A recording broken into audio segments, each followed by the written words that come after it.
1, 2. Check me out right here, yo.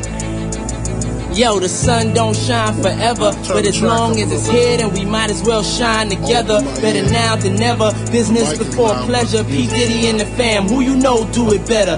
Yeah, right, no matter what, we airtight. So when you hear something, make sure you hear it right.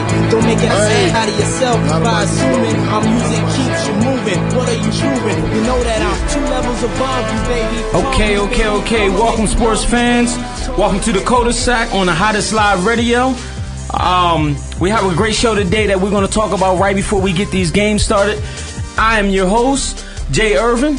We have my partner, co-host, G Nice, and we have a special guest today, Mike Duker. What's going on, sir? How you doing today? Yes, sir. How y'all fellas feeling about these games that we're going to have today? Oh, man, yo, you know NFL season breaking loose. True indeed. What you think, G Nice? Oh, I can't wait.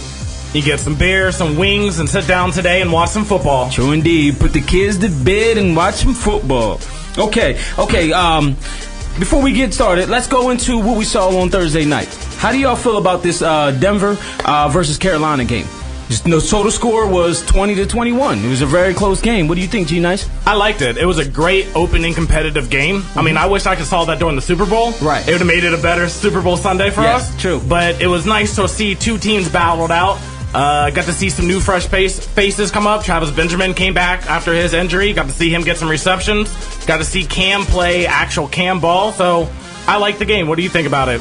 I think it was close. I'm curious about it because you think that Cam was going to come back and really blow out like he has something to prove, but then it also felt like Denver had his number. Like that defense is his kryptonite. You know, how you feel, Mike? What do you think? Well, I think that you really got a chance to really see Cam Newton be Cam Newton. Last year, Carolina kind of flew under the radar with a whole lot of cash to about the halfway point of the season. Okay. You know what I mean? This year, right out the gate, you know people are headhunting for Cam. Got you. Cam is the man this year. True indeed. indeed. So I'm saying? So you really got a chance to really see if he's going to be able to live up to that hype coming into this season. Definitely. Well, you know, looking at the ratings, Cam was 18 for 33, 194 yards, 1 touchdown and 1 interception. Rushing 11 carries for 54 yards. What do you think, Greg? G Nice, excuse me. Yeah, you're good. I thought Cam played overall a great game. You actually got to see his full team. You actually got to see his full potential. Okay. He threw his favorite target, Calvin Benjamin's back. 12 targets, 6 receptions, 91 yards, and a touchdown. Definitely. Calvin Benjamin's just a beast. He's tall. And Greg Olsen, his backup, is amazing. There's some other talent that sits on there, like Ted Gwynn, who's explosive and everything. Right. I really think Carolina as a whole still has another Super Bowl run in them. They don't have as strong as the defense they had a year ago, but they definitely showed without their best corner, they can still shut down wide receivers. Okay. So you should actually still like Carolina. Oh, 100%. 100%. Okay. Yeah. Mike? And then you look at him, you say, yo, this season starting off, I mean, especially right out the gate, no injuries, you really get a chance to really see where Carolina's built. Full throttle, no injuries, nobody hurt. Okay. You know what I mean? Cam really getting a chance to get out there and do his thing. Like I'm saying, I do think the defense is probably going to take a little bit of a step back this season. Okay. However, I said their ability to score points. I mean, they were prolific scoring last year. Right. You know what I mean? And you're looking like with a full complement of weapons, what can this team really be? So I'm like Greg. I think that they have another run in them. It's not going to be as easy as it was last year because, like I said, you got the bullseye on your back now. You know what I mean? And you got the MVP, and you got. What is arguably the face of the league, whether the league really wants to admit that or not. Right. You know what I mean? And all that comes with it. So now you're going to have a lot of cats out there saying, I need to take down the number 1 guy, which right now is Cam Newton. Yeah, but I don't think Carolina is going to have to face a Denver D like that every Sunday. You know, that's a special defense. Right. Absolutely. So I don't think they're going to have as much of a struggle every game putting up points. And outside of the defensive line, I mean, they're pretty solid as a whole. So, I mean, unless they face another all-star running back with an all-star offensive line, they might have some games where we're going to be remembered from last year where they're blowing out teams and we're just kind of, I don't even know why I'm watching this game. Let's find another one. Okay. I think, though, Denver's defense is elite. I mean, we're talking about one of the best. I'm going to put it up there with some of the best ever played. And their playing style is just there, too. Okay. So for Cam and the whole team to have to go after that, it's just very difficult. And Cam didn't have a bad game. You know what I mean? Cam did what he needed to do. You figure coming down to the last 2 plays of the game, as a quarterback, can put them in a position to actually win the game. Definitely. So I'm saying, so it's not anything that you can blame on. And then you also got to think the most pivotal play during that game was the roughing the passer and the intentional grounding. Right. So I'm saying, which you're looking like, okay, if the call was made correctly, the first call was made correctly, the second call wouldn't even have been a call. Gotcha. So I mean, so Okay. you're figuring out, so quarterback, Cam showed up, he did what he was supposed to do, he put his team in a position to win. I mean, there's not much more that you can ask for from him with that, especially, I mean, with arguably the best defense you got going in the league right now. Well, I think I'm going to play against it a little bit, because we are giving them a lot of respect. They did great last season, right? But I also think that a lot of their games, they fell a little short. They won their games, but you've seen the struggle by the fourth quarter. So I think that's really going to come back and bite them in the butt. Not saying that they're not going to make the playoffs, because they will. But I don't think that they're going to go all the way, just because people paid attention to the numbers that they played last year, and they can adjust. And then they don't got their number one corner now that also went to the Redskins. So I'm gonna play a little off and say, hey, I respect Cam Newton, I respect the team, but I think that they're going to get to that playoff mark and get knocked out 1 or 2 rounds. Well, you know what? I'm gonna say, do this as the first game. Yes. You kind of building out the rust. Correct. But I'm going to give it to Denver, though. Denver, with a new quarterback, with a good defense. And look, we make quarterback the pivotal part of a team. And we just talked about Cam Newton more than we talked about any other team. I mean, any other player on the team. Trevor, for Denver, played a great game. Right. And his ability to play that game, his ability to see the field and make the throws and make the decisions, makes a little worry on Carolina at some point in time. If a rookie quarterback in this magnitude can actually play a good game against you and keep the game and out of reach just enough, even though there was chances for Cam and Carolina to win, Trevor never gave them the opportunity just to have the game. He played excellent. And the biggest gash for them was C.J. Anderson. Carolina could not stop C.J. Anderson from rushing that ball.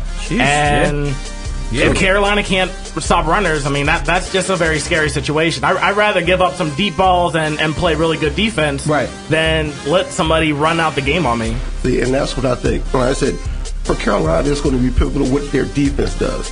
I think you're going to see the offense open up quite a bit more this season because, like I said, Cam's got full weaponry.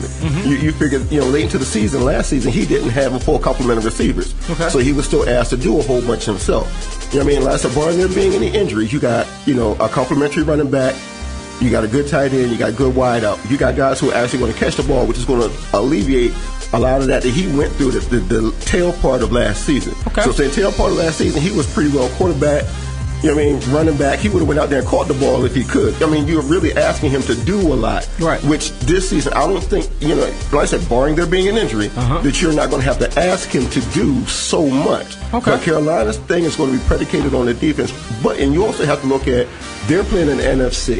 Right. So I'm saying the NFC right now is akin to LeBron and the Cavs playing in the East. Gotcha. You know what I mean? It's wide open. You figure that, it's talent laden in the AFC. Right. NFC, if you can maintain, I mean, you're looking at, you got a lot of mediocre teams. I mean, let's just call it what you call it. Right. You know what I mean, in the NFC, you're going to have a couple teams that are going to come out that's going to be surprises, but it's an open lane for him. You know what I mean? It's theirs to lose. Okay. Well, yeah. I mean, speaking, to cross on the Broncos. Speaking on Trevor. I mean, he took a lot of hits, and he played tough. He actually played like he was already doing this already before. He seemed like he adapted very well by being fed to the wolves. He wasn't afraid to throw that ball. He didn't look like he was first start ever. Correct. He definitely did. Definitely. And I actually like the Denver. I think that Denver is going to have a good season this year. I thought when people spoke of Manning retiring and so forth, that they was going to go back to his average team, and they got scared when they let Sanchez go. But if you let Sanchez go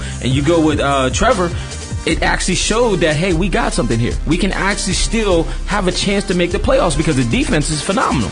I didn't really think they dumbed down the playbook for him either. You didn't look like every pass was going to be a dink and dunk. You didn't look like it was just going to be little bubble screens and run the whole time.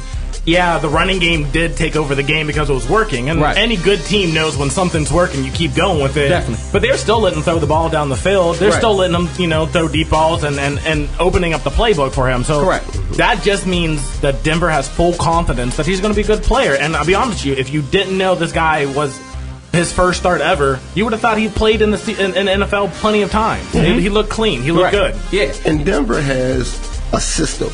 You know what I mean? And you're really not looking for him to come in and throw 300, 400 yards passing.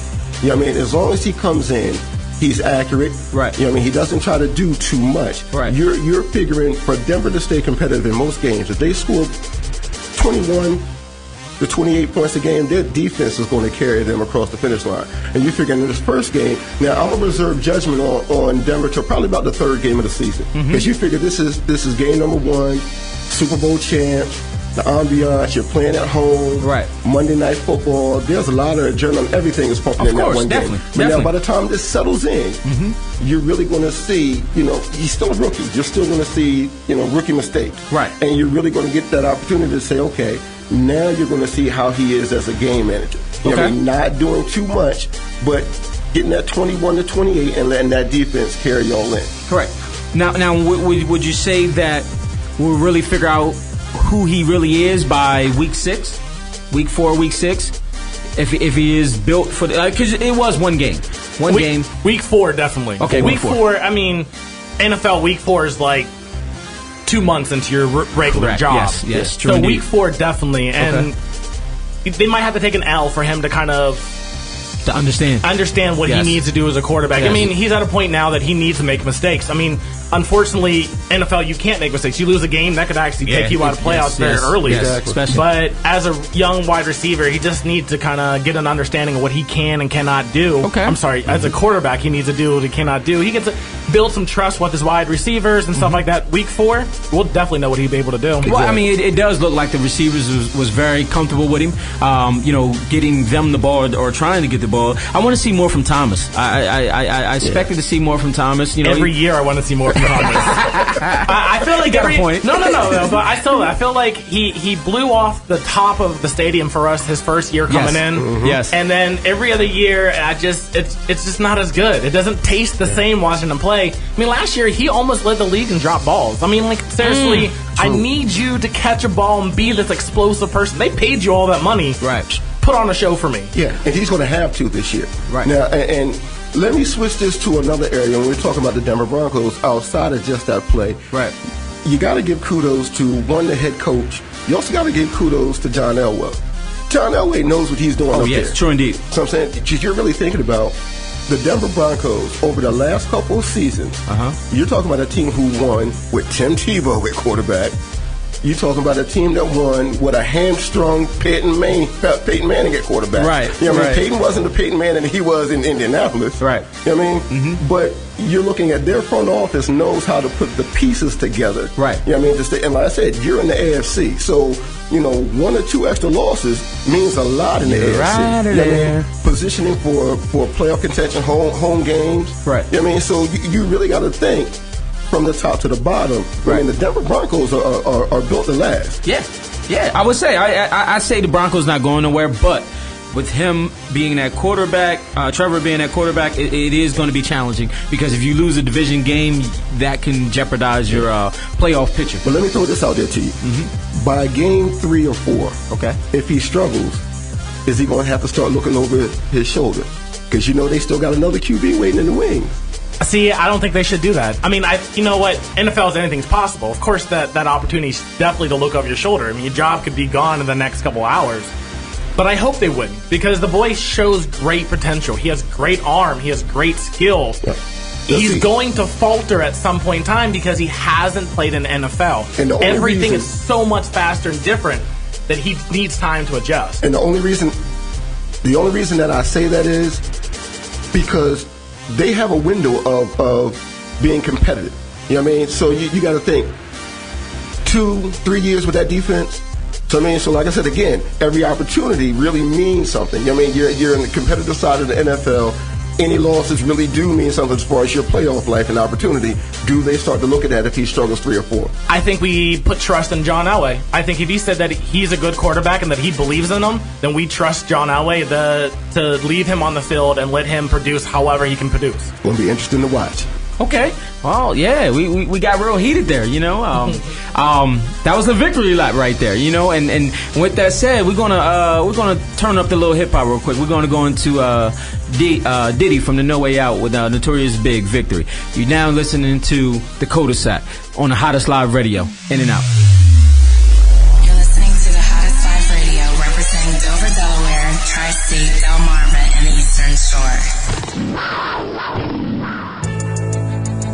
1, 1, 2. Check me out right here, yo. Yo, the sun don't shine forever, but as long as it's here, then we might as well shine together. Better now than never, business before pleasure. P. Diddy and the fam, who you know do it better.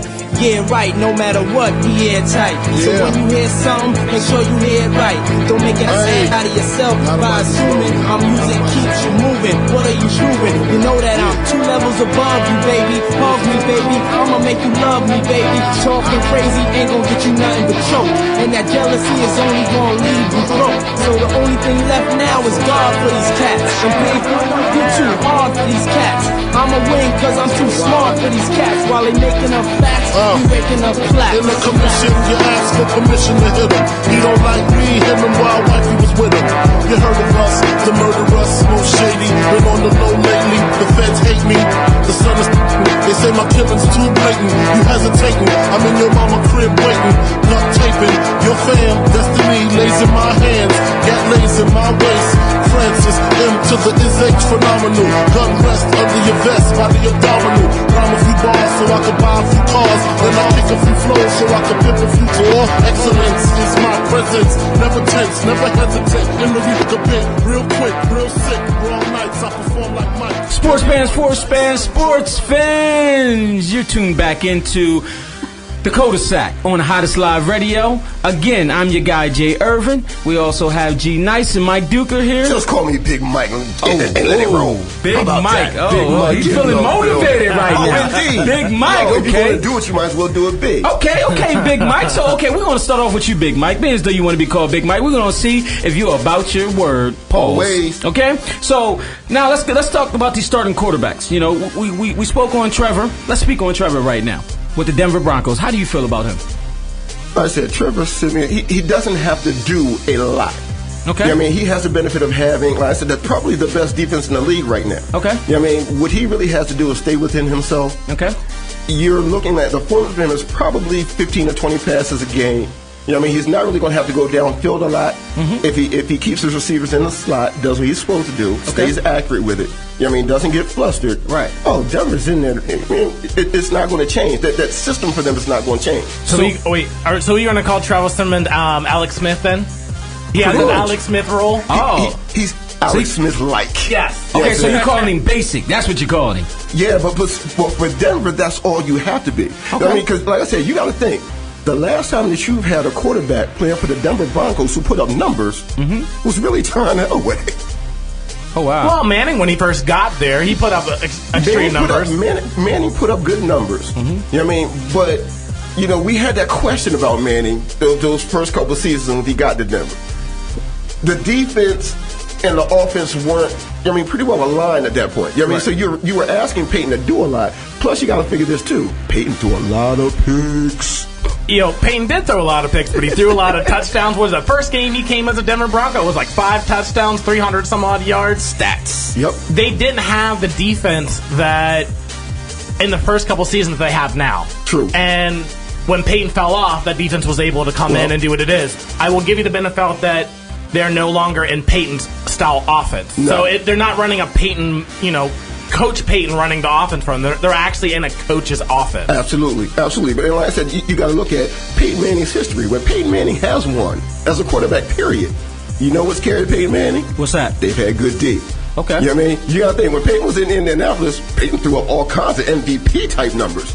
So look, but how much trouble did he have bring home that ring though?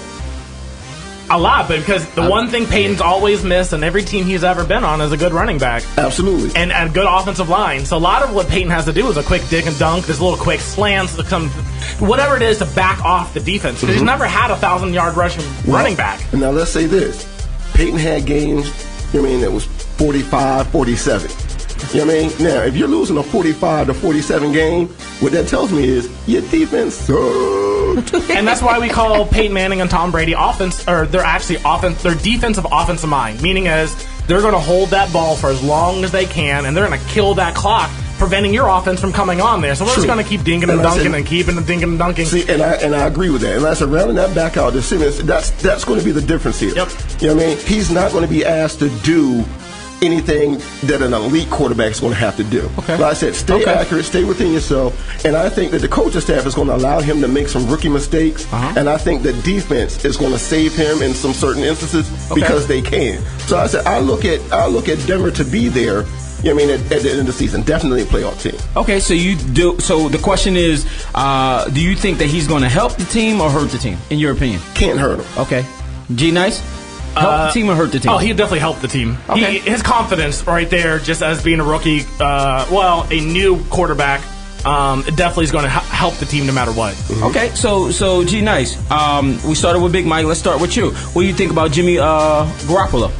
Again, he's the same thing as Travis Zimmerman. All his job is to be 2-2, and by week 4 to give Tom Brady, to allow him come back and take over the team. He doesn't have to do anything special. He just needs to get the ball to playmakers' hands. He needs to get it to Gronk. He needs to get it to whoever so they can make plays. Just short, get it out, get the defense on the field to make the stops and win the game. It doesn't need to be a battle. Right. It doesn't need to be a blowout. Right. It just needs to be a 14-0 game, and that's what they're going to be happy with. And that's all they're going to ask him to do. Okay, well, in my opinion, I think that he's actually going to struggle.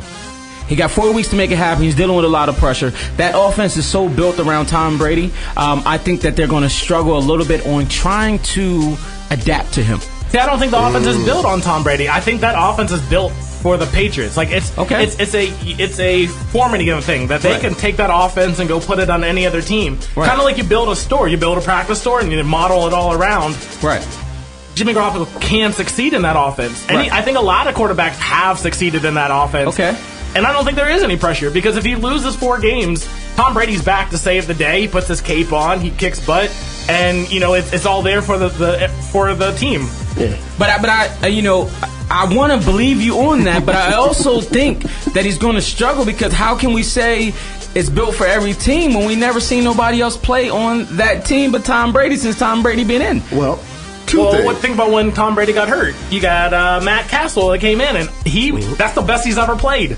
Best he's ever played. Anywhere he's ever. I don't even know where Matt Castle is right now. Well, I mean, even when he tried his best even when he came to Dallas. When he came to Dallas, he still threw some balls. So it's like he's probably built like that. We don't really know about this Jimmy guy, So that's why I say that. Me personally, I see him winning 1 game. Wow. 1 game, and Patriots fans, don't judge me. We can talk about this on Twitter, but don't judge me. Let me say this. I mean, one thing. See, Tom Brady is like Lowry seasoned salt. You can put him on anything. Tom Brady can win with the deep ball. Tom Brady has won with slot receivers. Tom Brady has won with 2 tight end sets. Right. Tom Brady has won with lackadaisical running backs. Right. Now, news alert. You're really going to find out what Garoppolo is going to be made of today because you know what? Gronk ain't playing. Yeah. Oh, yeah. You're right. Yeah. But you know what? That's the reason why they picked up Mateus Bryant. Okay. He is a Gronk-style player. Good. Yeah. He is not going to block. Right. Gronk doesn't block very much. He is going to catch. He's tall. He's going to catch the high ball. He's going to be in that slot. I think they might be all right. See, and I think Gronk is an X factor no matter what team he plays for. Sir. But I think that they have Gronk 0.2L, like a lower version of him with Mateus Bryant being in there and being able to do a lot of the things that Gronk can do. Not as great, but like. See, and the question is going to be, is Garoppolo going to be able to use him effectively? So I'm saying, see, you got to look. Gronkowski has been superior as a tight end because Tom Brady knows how to use him effectively. Yes. Especially in the red zone. Yes. So I'm saying, so now you're taking Garoppolo and you're saying, okay, I'm giving you this weapon, you know what I mean, but I'm giving you something that you haven't played with before. Right. You know what I mean? And I'm giving you something that's still kind of an untested commodity. Right. You know what you have with Gronk. Part of the thing that you have with Gronk is the attitude. If you get it anywhere close to me, I'm going to catch it. Gotcha. That's Gronk's mentality. And I don't know if that can be duplicated. So I mean, so now you're looking at a unknown commodity. Now, had he had Gronkowski there, having Gronkowski is like having that security blanket. You know what I mean? He's going to do what he needs to do to try to get that ball in, and you have full confidence in that. True. You know what I mean? So, and as a QB who hasn't started, you're going to take that anytime you can get it. Right. So I mean, I'm definitely going to put it this way though. Number one role for the Patriots is next man up. So as much as I agree in everything in that aspect, it's still next man up for that franchise, and that's how their mentality is. That's how their city thinks is. Right. So I really think that he might be okay in that. But like I said, I know personally that looking at the game, Gronk is definitely an X factor no matter who he has there. Right. And missing him is going to hurt today. Yes. But they do really well. They're one of the only franchises that do really well in the next man up thing, where you are extremely motivated Absolutely. coming in to play. Yeah. So you would say that tonight's game at 8:30 is going to be very interesting. Oh, it's going to be good. Okay. Yeah. Okay. And I'll say this. They are playing the Cardinals. What it's going to come down to is the Patriots' game planning.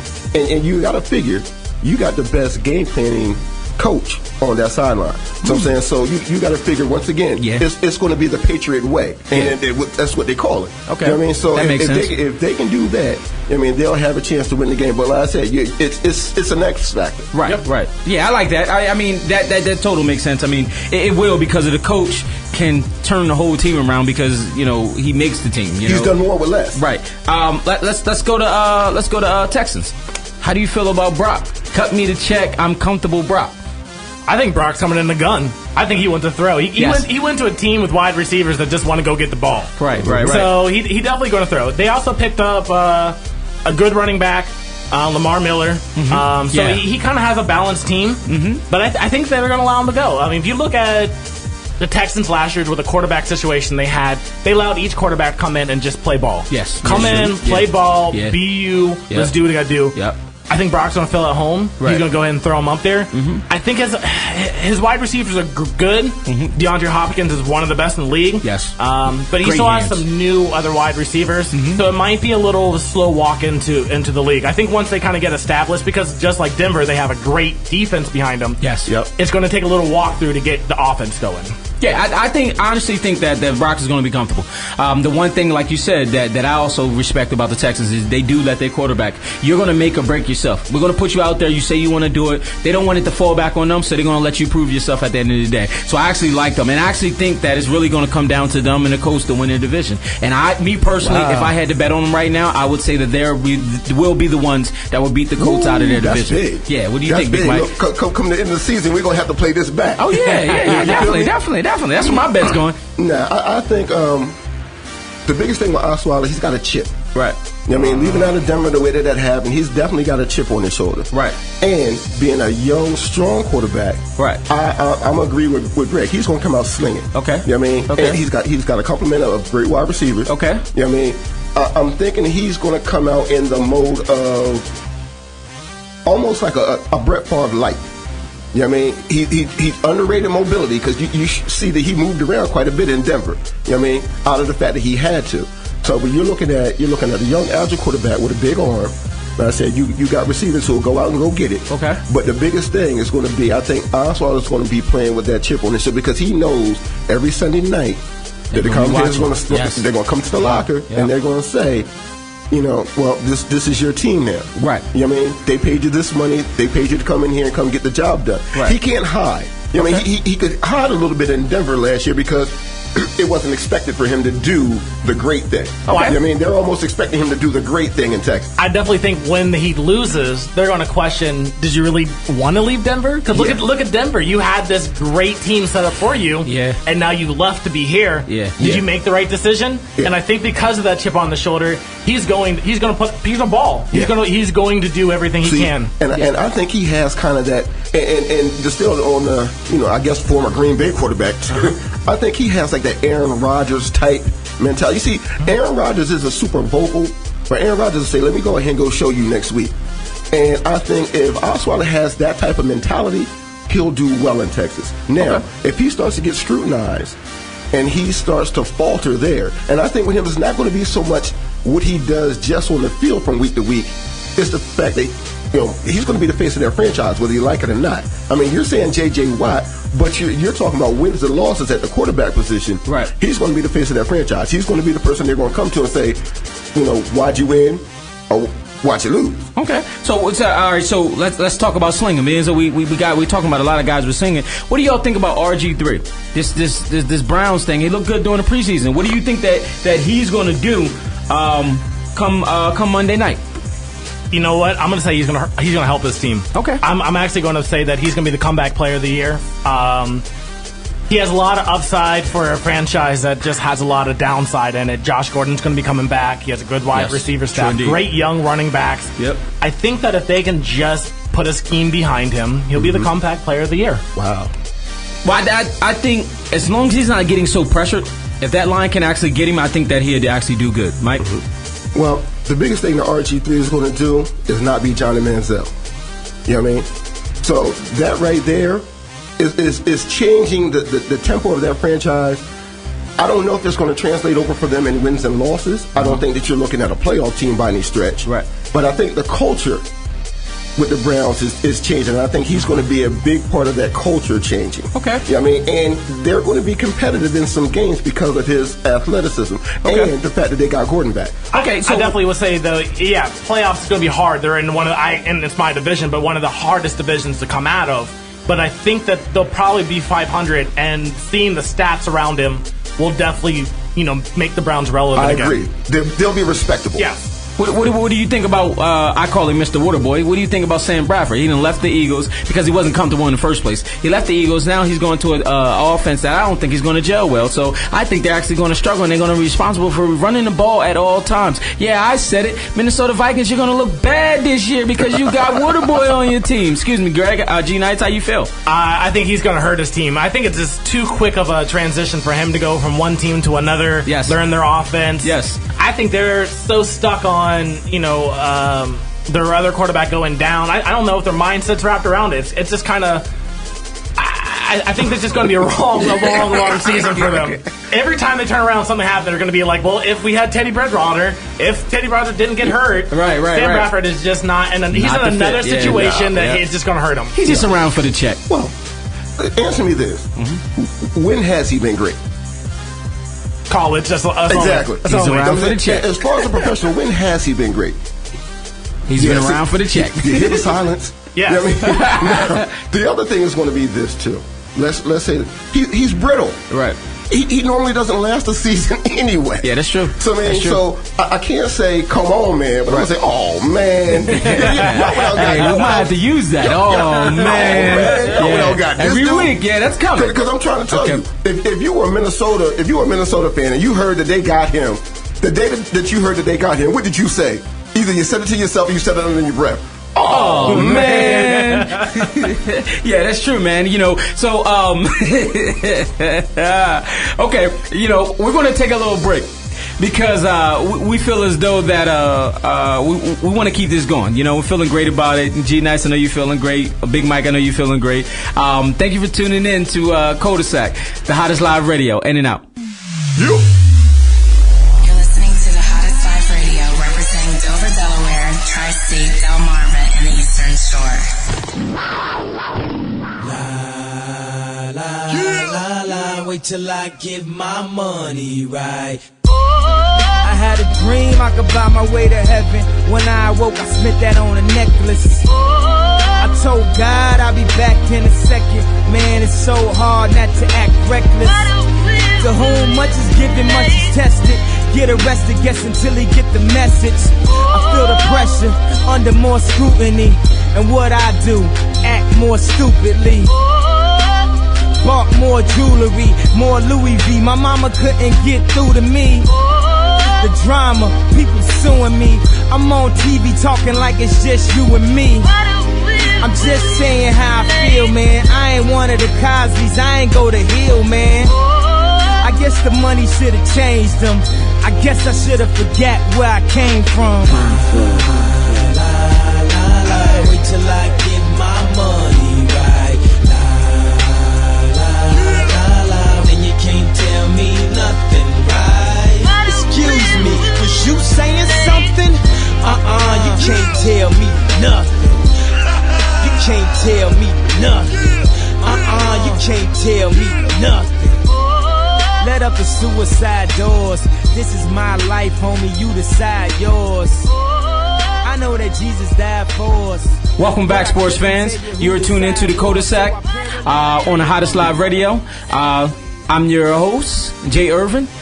Got my partner, G. Nice. Big Mike is in the building. Hey. You just heard that little snippet of Can't Tell Me Nothing. So, first we're going to jump right into the rookie quarterback starting. And with that saying, he can't tell me nothing. He can't tell me nothing about my Eagles. Doesn't matter. Win, lose, draw. I'd ride for my Eagles. So let's get into Carson Wentz, and let's see how y'all feel. I'm gonna let y'all talk, and I'm gonna chime in on that because I feel it's a little slack coming on because everybody want to talk down on my team or whatever. But Carson Wentz, yeah, you're gonna take us to the playoffs. Because of the fact of our defense, the not playoffs? him. Yes, the playoffs. I'm sounding like Jim Moore. Playoffs. Here we go. We started. You can't tell me nothing. Hey. What do you think, G Nice? I'm scared. I'm a little scared. Yeah. Look, the biggest aspect or the biggest fair of your team is your offensive power. Correct. You have a young quarterback. You have some young wide receivers that still didn't really develop very well last year. Okay. You don't have a dominant wide receiver. You don't have a dominant running back. You don't have a dominant tight end. So you're going. I think it's going to be hard for Wentz to have a productive game-to-game season. I think there's going to be some games that are going to show up and do great, but I think just because of the lack of talent around them, it's going to hurt them. Yeah, that sounds like an educated synopsis for struggle. Well, yeah. I do feel, honestly, the all jokes aside, I love my team, so, win or loss, they're still my squad. But I do feel as though that Aguilar, you got to catch the ball, guy. You got to catch the ball. Josh Huff, we need to see a lot more from you. Josh Huff has the speed, but you got the tight ends that's really coming out and really showing off. And you got Brent Selleck still looking like he's a beast because Aguilar and Matthews is not catching these balls. And Matthews almost had 1,000 yards last season, but you couldn't see him because you saw so many drops. He always gets open, but he's just not catching the ball. But I think that they're going to turn around. I think that they had a comfortable offseason where the media wasn't on them. We always had, for 3 years straight, we always had quarterback talks, and it actually tore apart the team because nobody could really focus on football. So I actually think that we might have a good situation here. What do you feel, Big Mike? Well, bruh, I'm going to have to give you the raw. The Eagles, no system, right now, no culture, right now, no recognizable individuals that you're really going to put out there to say that this guy's going to win a game for us. So I'm saying, when you look at, in years past, even from the coaching perspective, you had Andy Reid. Andy Reid, for Philadelphia fans, I say, he kept the team afloat. He kept everybody, he kept them as a playoff team. He kept them competitive in the NFC East, even when the NFC East was a little bit on the mediocre side.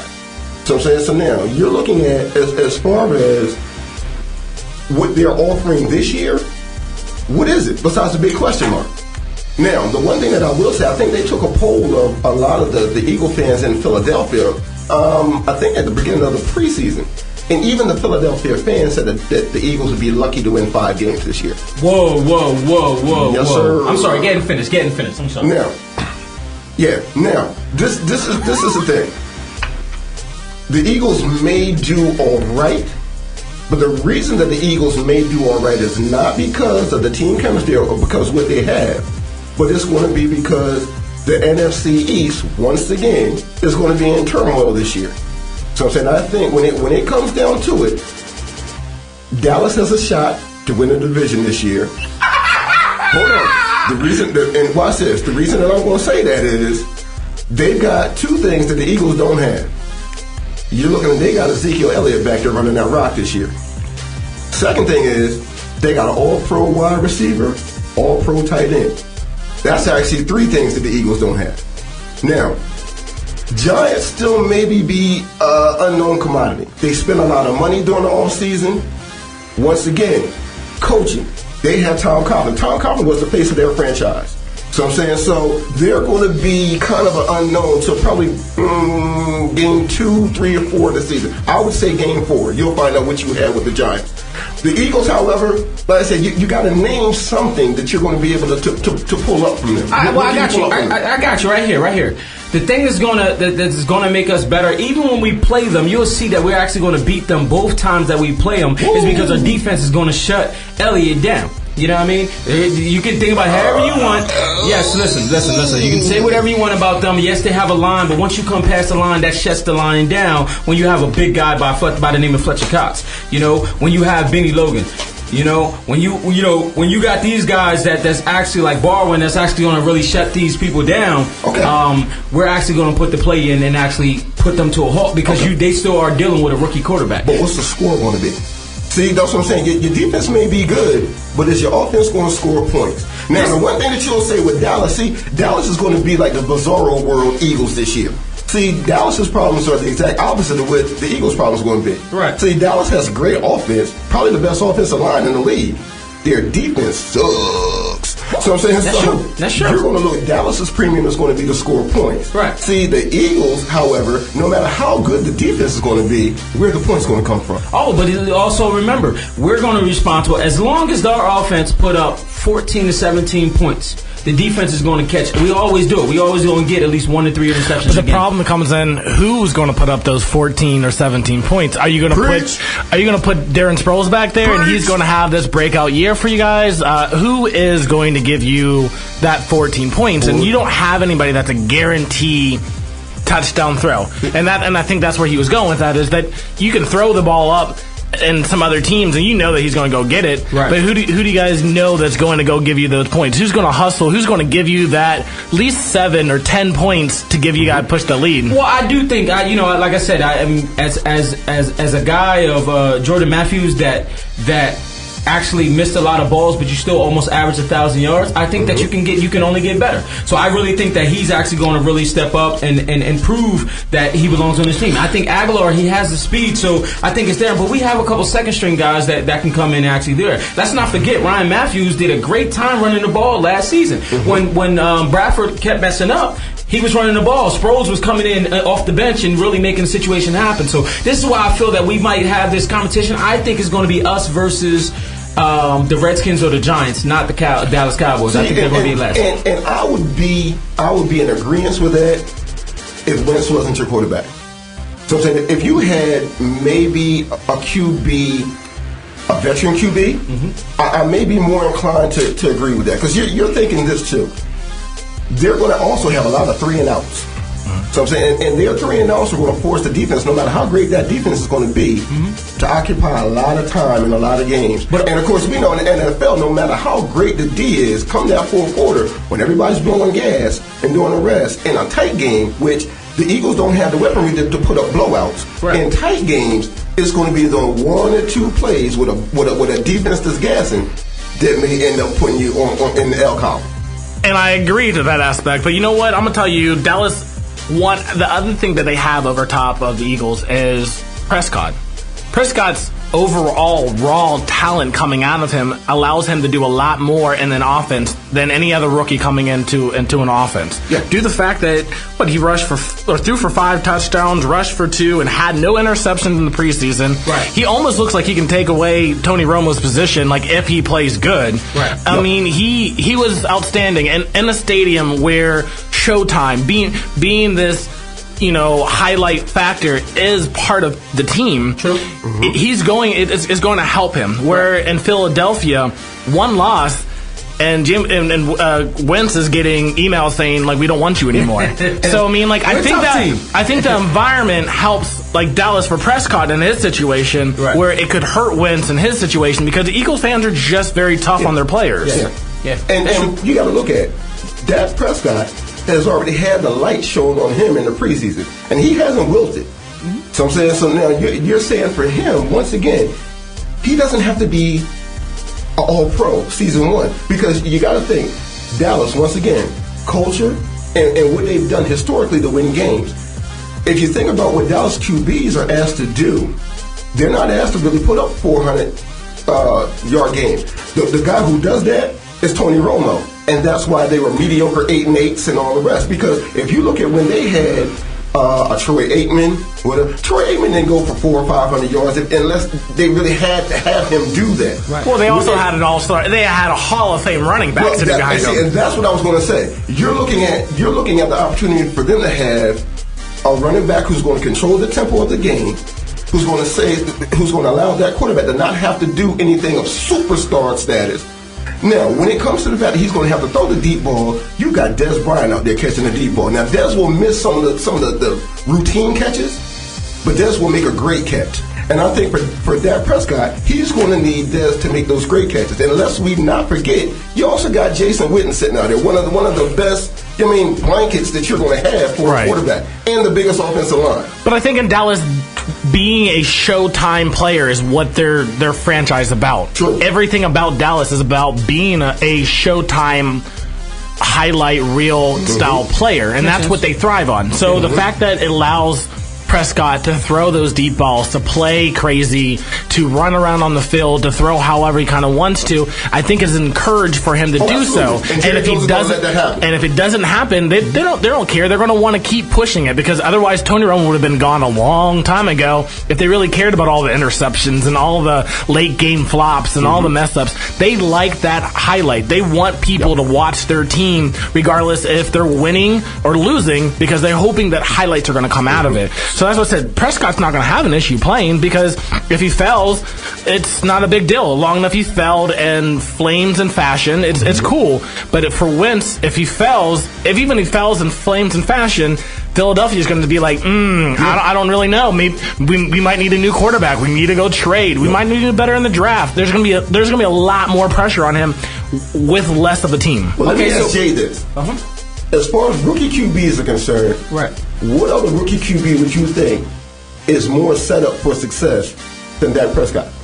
Oh, nobody. No. I mean, to be honest, speaking on facts and actually what you saw in the preseason and so forth, and how this man just really had to step in the game and play, Prescott is your guy. He's the best guy that I think that's going to have the starting QB.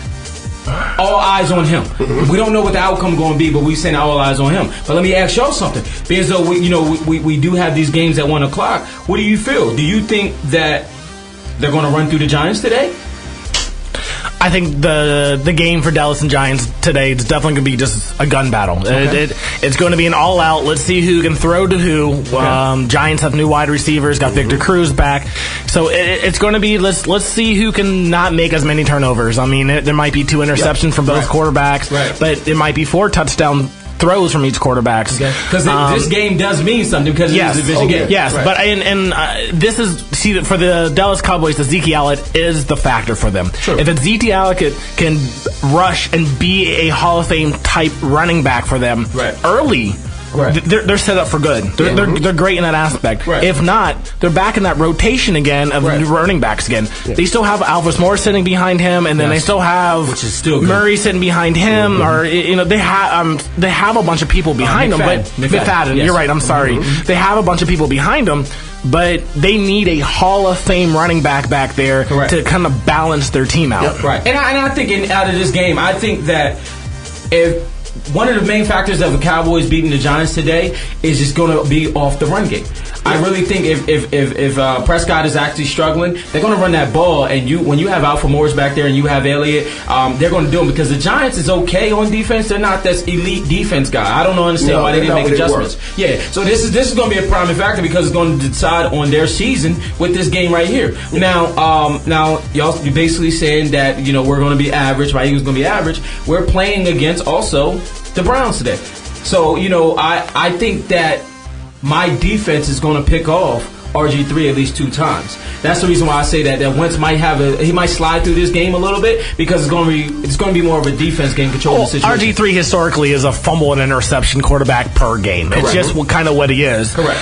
The difference in the aspect is RG3 now has these weapons that he can definitely utilize. That's true. Yeah. RG3 also has a cannon of an arm that doesn't get utilized when he was down and for the Redskins. If he has a time to throw the ball. You're right.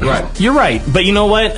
With some of the quick wide receivers they have and what they can do, he can just stop, 3-step drop back and lay one out there and go, and he can start pushing you guys off. They also have a really good running game, and if you watch preseason, they didn't really utilize their running game. They didn't really run their running backs. They were really trying to get RG3 comfortable in that pocket. And, it didn't look very good for RG3 in some of the games, but now that when regular season coming, they're going to add those stretch runs. They're going to add those, let's go 2 downs and run real quick, and then let him throw. They're going to put him in a situation, I think, with a new coach and new situation, and for the Cleveland, it's going to be a new era for Cleveland. Like I said, they may not make a playoff run, but they're going to be 500, and it's going to be a hard game for any team to play against them. And like I said, for Wentz, for him, it's a win or nothing. For RG3, it's competitive game or we're okay. Yeah. Right. Wentz, you're going to question. RG3 is playing with house money. So, man, you figure he has the opportunity to really go out there and go do whatever it is that he thinks he may need to win a game. See, Wentz still has to play within the confines of the structure of a new head coach. Right. You know what I mean? And like I said, with players that he hasn't played with, but he can't really, I wouldn't expect Wentz to really get loose.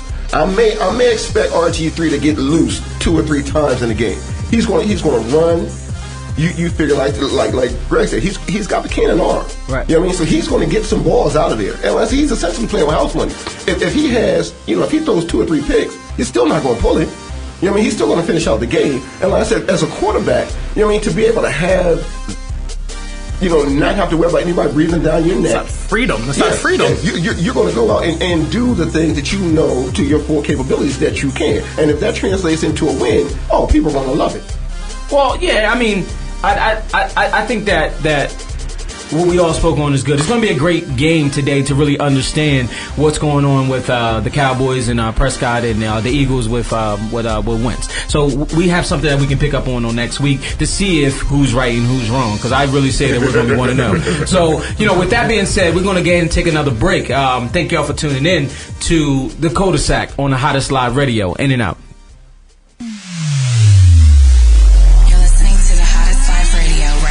Dover, Delaware, Tri-State, Delmarva, and the Eastern Shore.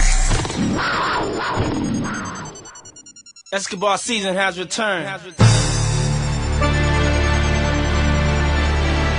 been a long time. Been a long time coming. It's life or death with me now. But there's no turning back now. This is what makes me. This is what I am. Feel me? You can hate me now, QB, but I won't stop now, cause I can't stop now. Brave hearts. You can hate me now, Come on. but I won't stop now, cause I can't stop now. You can hate me now, you can hate me now. Do it now. Do it now. Do it now. Don't hate me. Hate the money I see, clothes that I buy, ice that I wear, flows that I try. Close your eyes, picture me rolling, 6s, money folding, chickens, honeys that swollen, the richest, knots get in ya. Most critically acclaimed Pulitzer Prize winner, best storyteller, thug narrator, my style's greater, model data, big threat to a lot of you haters. Commentators ringside try, watching my paper, almost a decade, quite impressive. Most of the best is in the essence, but it's rap stuff that I stand for, expanding more to the big screen. Bill Gates dreams, but it seems you'd rather see me in jail with state dreams. Want me off the scene fast, but good things last. Like your favorite MC, still making some mean cash. First rapper to bring a platinum plaque back to the projects, but you still wanna hate? Be my guest, I suggest. Money is power. I got millions of dollars on salary. Do it now. You can hate me now, I won't stop. but I won't stop now, Can't stop. cause I can't stop now. You can Now. hate me. You can hate me now, Do I it hate now. you too. but I won't stop now, Come on. cause I can't stop now. Come on. You can hate me now, You can hate me. Do it now. you can hate me now. Welcome back, people. You're tuned in live to the Culdesac on the Hottest Live Radio. I'm your host, Jay Irvin. We got my partner here, G Nice, and we got Mr. Big Mike that's also in the building. We want to go into parlays and fantasy. We're going to speak on that real quick because I'm a big parlay guy. I love to do the sports betting here in Delaware, and we're going to speak on fantasy because G Nice, he's nice with it, and Big Mike's a player guy, so he can voice his opinion on what players is actually look good, or how y'all even feel about my picks. So speaking on the picks to go for this week off your parlay cards on the half-point parlay, I would go for the Chiefs over the Chargers. I think the Chiefs is going to put the whole foot and the leg inside of the Chargers. You know, they're really going to come out and have a struggle a lot. So I think the Chiefs at home, they're definitely going to win by more than 7.5 points. So definitely take the Chiefs. Second game I think is going to be good is the Packers over the Jaguars. Even though the Jaguars is home and back in Jacksonville, I think that Green Bay is going to come out flawless. Everybody's healthy, everybody's ready. So I think that they're going to cover more than 5.5 points. So definitely go with the Packers. The third team that I say is a guaranteed go is the Seahawks over the Dolphins. I would say the Seahawks are at home. They also had a great record at home the past 4 seasons. You know, they barely lose, and I don't see them losing to the Dolphins. Even though the point spread is high, it's 10.5 points, I think that the Dolphins are going to give up the ball a couple times and make them score on that. How do y'all guys feel about those picks? I like those picks. I agree with them. Okay. Oh yeah, I'm there with you, brother. Okay. So now let's flip that. Let's talk about the picks to stay away from. The first picks we have is the Falcons versus the Buccaneers. With the Buccaneers getting 2.5 points. I would say stay away from that game because that game is always tough every season. The Falcons look good, and then they can lose to the Buccaneers, but you don't really know what to get because we're going into week 1. So today, make sure that you stay away from the Buccaneers and the Falcons game. Second game we're going to go into is the Saints and the Raiders. The Saints and the Raiders also play today at 1 o'clock, and the Saints are at home. It's a 0.5 point. So to me, looking at this 0.5 point is showing to me that nobody knows who's really going to win this game. So it's really a flip of a coin. So if you're not doing the teaser or super teaser, definitely just stay away from this game because if you're not following points, it's not worth it. True. The third game we're going to go into is tomorrow. Monday is the Steelers versus the Redskins. I would say stay away from that game because, for one, I think the Steelers are going to win, but you don't know what you're going to get out of this Redskins. We are in week 1, people, so pay attention to that. By us being in week 1, I do not know what's going to happen. There go my picks. We're going to go into fantasy with G Nice. All right. So must start for this week is Adrian Peterson, of course. Okay. He's going to get the ball all game, all day. Russell Wilson playing against a poor secondary. Definitely going to be able to do things. Cody Fleener, tight end out of New Orleans. Mm-hmm. New Orleans just to slow the ball, and any tight end that sits in that organization seems to be able to catch everything and look great. Right. People to stay away from. Allen Hurns, they play Green Bay. I just doesn't look like they're going to have a productive game. Frank Gore, again, offensive line. Doesn't look very good. Don't think they're going to do very well today. Right. My sleeper pick of the week is Jameis Wilson. I think Jameis Winston's going to come against Tampa Bay. Every year he plays Tampa Bay, and he is gunning, he is throwing, he is hype, he is good. I definitely think if you can pick up Jameis Winston off the waiver wire or you've already picked him up, go get him and start him. Okay. So what do you think, Mike? How do you think about his fantasy picks? Because you're a big player guy. Nah, I think I'm agreeing with the picks that you made. What I am going to say is Monday night, me personally, I think the Steelers are going to eat the Redskins' lunch. And then they're going to come back and get their snacks. Damn right. So, definitely are. We definitely are. I mean, Redskins, once again, you have seasons that are anomalies. I mean, there's no continuity to their team from one season to the next. I mean, where you're also talking about you're playing one of the perennial favorites each year to at the very least make the playoffs. And you're saying outside of missing one wide receiver, they got a full complement of weapons back there. I mean, what you will find out is I think you'll start to understand what you have back there at quarterback for the Redskins. And you might not have a whole lot. So, Big Mike, do you have a bold prediction for this week? A player, a team, something that we might overlooked, we might not seen, or anything going on for this week? For today, I should say. Well, I think I don't see a super upset this week. I will say players to watch once again. I'm very interested to see what Ezekiel Elliott's going to offer for the Cowboys. I'm also very interested to see what a healthy Eddie Lacy is going to do with the Packers, because even in the preseason, Eddie was putting in work. And for Aaron Rodgers, that might be all they need. So, I mean, I know that the fashionable pick this year for the Super Bowl has been the Cardinals.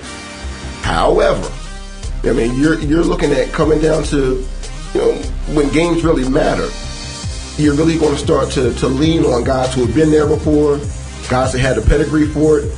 And I think that's when you're going to start seeing Green Bay show up. I mean, you can't mention the top 3 quarterbacks in the league without putting Aaron Rodgers in there. And you're saying year after year, injuries, decimated wide receiver core, the rest, he still gets it done. But looking at what Eddie Lacy has done, like I said, through the preseason, you're really starting to say, hey, this might be a great year for them. And I think this is going to be a great year for Lacy. My bold prediction is Eddie Lacy win the rushing title this year. Ooh! I kind of like that pick, though. Yeah. I mean, he lost his weight. Yep. They said he's been great through the off season and training camp and stuff like that. Beasting on jokers. He is. That's a deep decision. Eddie Lacy is one of the kind of guys that you're talking about. Not only does he have enough quicks to be able to get around your second line. I mean, he's going to bust through your first line, but he's got enough quicks that if he cuts a corner, he's still a little bit to catch. And then even if you catch him, what you going to do when you catch him? You know, I say Eddie Lacy's that classic back, the 90s back, yes, that Jerome Bennis back, where you look at him, he's like, man, that's a big dude. But then he takes off and you go, whoa, how'd he get by me so quickly? He's not a boutique back. You know what I mean? A lot of the backs that you've had in the NFL over the last few years have been boutique backs. Little guys, I got little slashers, I got little cutters, I got the little 3-yard specialists. But you're really talking about an all-purpose back in an Eddie Lacy.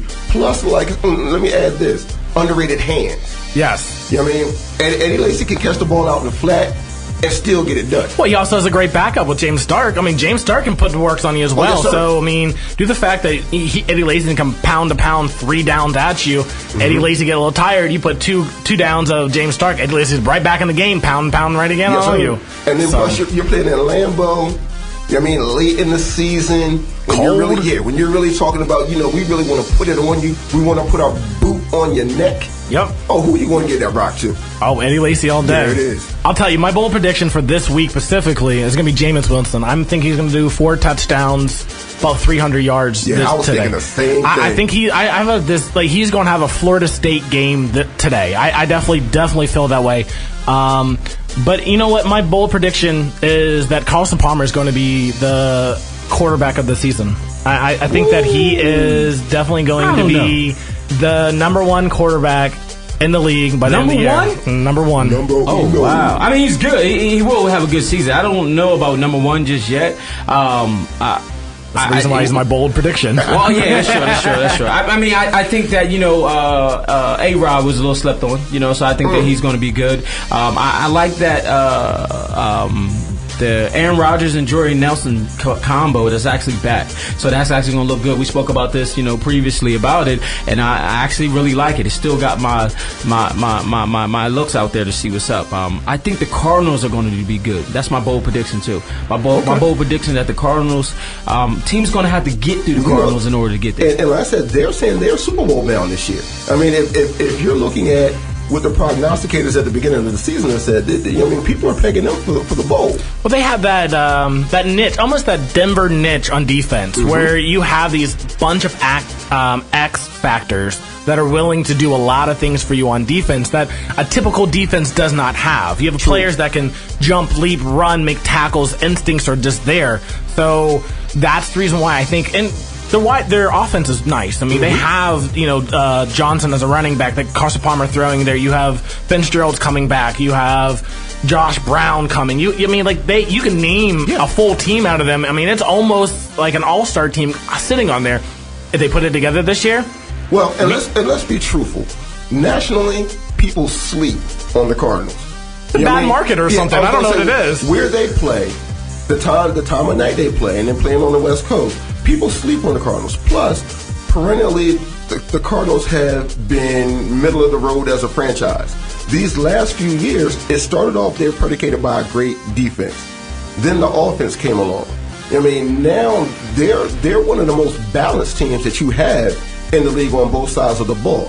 So I'm saying I don't think that they're going to be slept on anymore. The only thing that I will say with the Cardinals is they're not a surprise to the league anymore. You know how like when how Seattle was that first year, they were a surprise in the league. How Cam was, you know, with the Panthers last year, it was a little bit of, the league didn't catch up to them until maybe 3, 4, 5 games in. The Cardinals are not good. I mean, it may be nationally you have not caught on to the aura of the Cardinals, but in the league, people are gearing up to play the Cardinals this year. Well, you know what? I'm going to say they might be a surprise to the league because if they make it to the playoffs in that aspect healthy, you're going to be shocked that they have a healthy Cardinals team to be there, and you're going to be shocked that they're winning the game. True. I think that's the problem why we never really recognize them is because they make it to the playoffs, and they're all banged up. They're losing running backs. They lost the quarterback, and they're doing it with a squad that you really don't know too much about. So if they make it to playoff time with a full, healthy team, with a full complement, we might be shocked just because we're kind of like, oh, you actually can ball out? What? And again, I'll say this. You know, X factor is you have an underrated head coach in Arians. Arians is a great coach. And Arians is the type of coach that if you are a player, you want to play for. You know what I mean? And I think that transitions well, and it positions them well to be the type of team that you don't have a lot of selfish players on. You know what I mean? You have the type of team, like I said, that's built for this season because they've got stars. They don't have superstars. They don't have marquee superstars. They have star role players. Exactly. And you have a coach that lets them go out and do what they need to do. Much in the same way, like I said, if you're looking at the prototype, much in the same way they did with Seattle. You know what I mean? When Seattle was fresh and popular, it wasn't because they had superstars. Probably the only mentionable name that you might have had was Marshawn Lynch. I mean, and Marshawn wasn't at that point a star. You know what I mean? You can't say he was a star. He was a falling star because he was a star and then fell off, and then we brought him on over. But you weren't looking at him being the make or break for Seattle. However, they fashioned a team. You know what I mean? Before we added names to him, Legion of Boom or anything else that we tagged onto him, they fashioned a cohesive team. And I think that's what you're looking at with the Cardinals. You know what I mean? Top to bottom, inside and out, from head coach down to the punter. They probably have one of the most set teams that you have out there in the league. I 100% agree. And if you still look at Seattle now, I mean, they don't really have a superstar besides Russell Wilson. Don't have a superstar running back. Doug Baldwin is their superstar wide receiver, which I don't. You ask him to say. I really don't know. You know, I can't tell you much about him. And they have Jimmy Graham as a tight end that he's disappeared. He's went off on a boat and took a nap or something. I'm not sure where he's at anymore. But as a whole, we still feel like that team can produce, and that's what it is. They definitely have that makeup. Now, real quick before we jump off, I do want to say this because we're on the East Coast. Now we done busted up with the Eagles. We done busted up with the Steelers. Let's throw everybody's Ravens in here right quick too. How you think the Ravens are looking this year? Like bums. I'm going to tell you that straight up. They're bums. Yeah. I mean, what are you going to... I'm just saying, you're going to rely on 85-year-old Steve Smith to go ahead and catch you balls. Don't get me wrong. I give a lot of respect to Steve Smith Jr. or Senior, I'm sorry. He's a tough dude. You take hits, he hits back. That's great. But you don't have anybody. You brought Mike Wallace in. Yeah, he hasn't done anything since he left us. He's shown that he isn't really as talented as he really was. Right. You cut Justin Forsett and then brought him back for contract reasons. So, I mean, we expect him to run his heart out for you? Right. I don't know what you expect from them. They don't have a defense like they have anymore. I think if they go 500 for the year, that is the best they can do. Wow, J. Herb? Yeah, I think they're going to struggle. Super struggle. I mean, you know, now them playing the Browns, you're going to see the Browns have the upper hand on them because one thing that the Browns needed was a proper quarterback to compete. And, you know, we looking at the Ravens, it's not looking good for them. It's not looking good at all. Just clean your team up and prepare for next season. Whoa, you heard it from J. Herb. Yeah, you know. But yeah. So, guys, I really appreciate y'all definitely tuning in to us today. I mean, we had a fun time. We hope y'all listeners got mad, got happy, you know, cheered on for your favorite team. We thank y'all for definitely tuning in on the Culdesac, the hottest live radio, in and out. You know. You're listening to the hottest live radio representing Dover, Delaware, Tri-State,